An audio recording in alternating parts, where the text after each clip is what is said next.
Another person asked me, what is another thing that they don't teach in school but should? You haven't done one of those in a while. Well, thank you for noticing.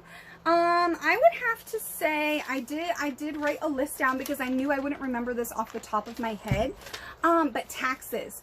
I cannot tell you how many times I see people make these comments, and because it's such a popular thing to say, people think it's actually correct and it's not, and it really grinds my gears. And so this should definitely be in a things they don't teach you in school but should. I don't know, you've probably seen this all over your social media feeds for so long now, ever since this recent administration, about how the rich need to pay their fair share of taxes, and, oh, you know, CEOs are out of touch, and like, anytime I hear someone say that, I automatically know not only what political party they are, but also what their education was like, because you could not be more wrong. And here's the thing. I'm not a Republican, and I'm not a Democrat. I have been registered independent since I was of legal age to vote, because I was always taught to think for myself, do the research, look at the analytics. The analytics don't lie, and analytics and facts don't care about your feelings. That's how I was raised. So I like to do my own research, my own thinking, and, you know, come up with my own thought process. I reject any sort of ideology that tries to force my way of thinking, because that's the opposite of critical thinking, and that's the opposite of independent thought, and that's more adjacent to George Orwell's 1984, which was, I think, in my own opinion, a dystopian allegorical novella of, like, pretty much the exact society that we're living in now. So when I hear people say, like, the rich need to pay their fair share of taxes and CEOs are out of touch, like, listen, honeys, they pay more taxes than you probably will in your entire life. Okay? And some of the same government people that are telling you this propaganda are also millionaires, even though their salary is capped and paid for by your taxes. So ask yourself how they're able to make so much more money than what they're actually capped at in public service and government, with a government of the people, for the people, by the people. But yet they're still trying to raise your taxes. Ask yourself that question. So I think we should all be taught a lot more about the actual taxes in the U.S. system. And this will give you a better understanding of where you're at in life. Because I think a lot of us, especially millennials, they're caught in between Gen X and Gen Z. And that's a real kind of crap place to be, in my opinion. Because you don't get some of the benefits of Gen X, and you also don't get some of the benefits of Gen Z, and you kind of get the shit from both. Or the crap from both. I forgot myself there. Do not cut this up for Twitter, Rousseau's brand. I'm looking at you. And something that is very difficult about being a millennial is you're not going to get the same sort of paradigms of success that are markers and cornerstones of success like boomers and Gen X. And you also can't have the same pillars of success of Gen Z and the next generation after Gen Z. So millennials really do have it rough, because say, for example, you're 28 years old, you still get a bunch of college debt, and you finally just got a job that pays you $50,000 or more. Now, say you have a 4% increase every year on your salary, which you'd be lucky if you did. Then you start going up a couple $1,000s a year. You're going to be in your 40s by the time you're making $100,000, okay? And if you're living in a state that is unlucky, which means they're charging you 50% or more of a tax on your income, you are literally going to be paying more in taxes than you actually end up with in your pocket in a year. And it's going to take you till your 40s to make $100,000 a year in salary before taxes.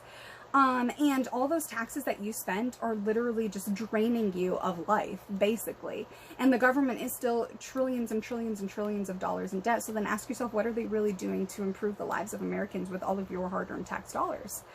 And if a $600,000 house has a 20% down payment, that's at least $120,000 down right off the bat. Now, what happens after you pay that? You've got mortgage, you've got property tax, you've got a capital gains tax, you've got just so much stuff, and you're already getting an income tax, and sometimes there's an excise tax. Now, when you want to go shopping for stuff for that new home that you can't even afford, because basically now, after all of the taxes are taken out of your basic income, what you're left with is barely $4,000 a month, but your mortgage is probably at least $3,000 a month, and the average car payment per month is, you know, on the low end, you know, $289, and on the high end over $600 a month, you don't have enough for electric and basic necessities. All right, that is the waking nightmare of millennials these days, and that's not really a great outlook, is it? But it's truthful. And are they teaching all this stuff in school? No. So I wrote down some of the taxes that I think you should be aware of, and why I think it's so stupid when people say with such confidence and with an air of authority that the rich should pay their fair share of taxes, and that, you know, and CEOs are out of touch. Yeah, maybe some might be. I mean, that's definitely a possibility. There's a lot of CEOs out there, but the actual reality is corporations actually provide more jobs than the federal government.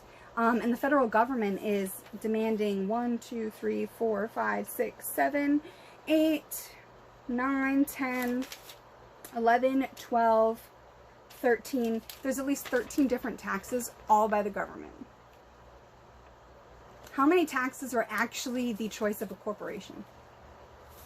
Now, you have an income tax, which is where the government taxes your actual income. In some states, it's over 5.5%, which basically means almost 50% or more of your income. So say you make $100,000 and you think you've made it finally. You're finally living up to those pillars and cornerstones of success, right? But then after just the first tax, you're already at basically $55,000, $57,000 if you're lucky, without any tax breaks.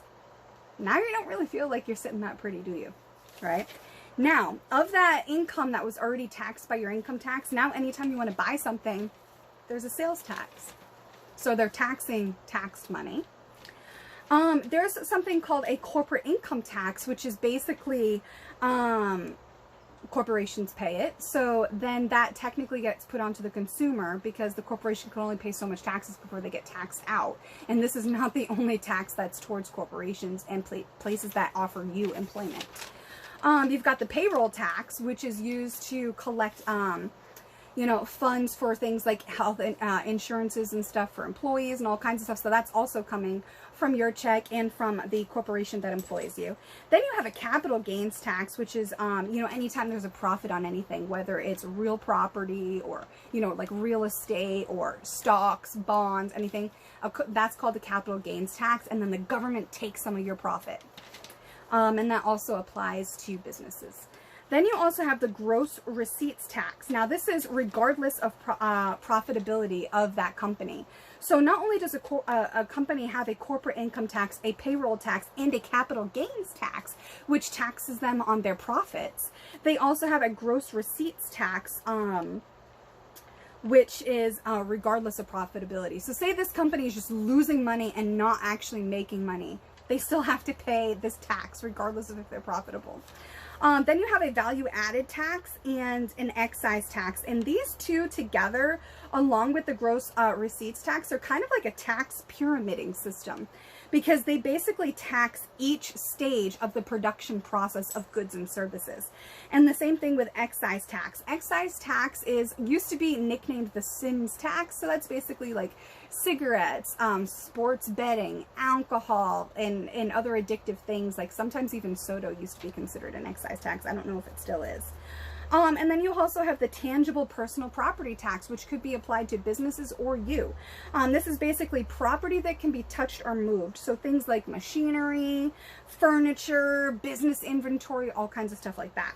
So then you've got the estate or inheritance tax. Now, the federal government does this tax, but also 12 states in the U.S. do this. So you could potentially pay this twice. This is the value of a property at the time of someone's death. Basically, if you inherit it, you have to pay a huge amount of taxes on it. Basically, on the increased value of the property from when the person originally got it to when you inherited it. This is sometimes also paired with what's called a gift tax. And this is the government's way of trying to make sure that you can't get out of the estate and inheritance tax, because they really want your money. This is basically so that it cannot be avoided. So what that means is, if someone tries to transfer this stuff to you before they die, instead of you inheriting it upon their death, they'll make it a gift tax instead of it an inheritance tax, because the person hasn't died yet, because they really want to tax you on it, even though they didn't do anything for it.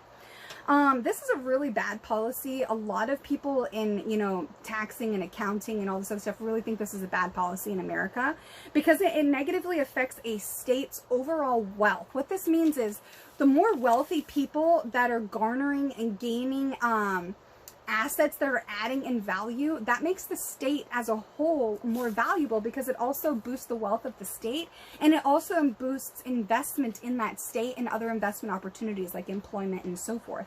So the more bad policies that are implemented in a state, the worse it is for the people living in that state, regardless of whether or not they notice. And there's also something called a wealth tax. So the next time someone says, oh, tax the rich and the rich need to pay their fair share of taxes, I want you to tell them about the wealth tax in the United States. Basically, this is an annual tax, not including the income tax, the sales tax, the property tax, the capital gains tax, the corporate tax, the gross tax, the value added tax, the excise tax, the tangible personal property tax. That's not including any of those taxes. This is its own separate tax. Here we go. Annually, they will tax you on your wealth if you have $1 million or more. And basically what this means is the wealth tax is an annual tax on a person's net worth minus any debt. So basically, for example, I have a basic mathematical example that's super simple because I'm not great at math. Say you're a person that has $2.5 million in wealth and assets, right? So that's your net worth.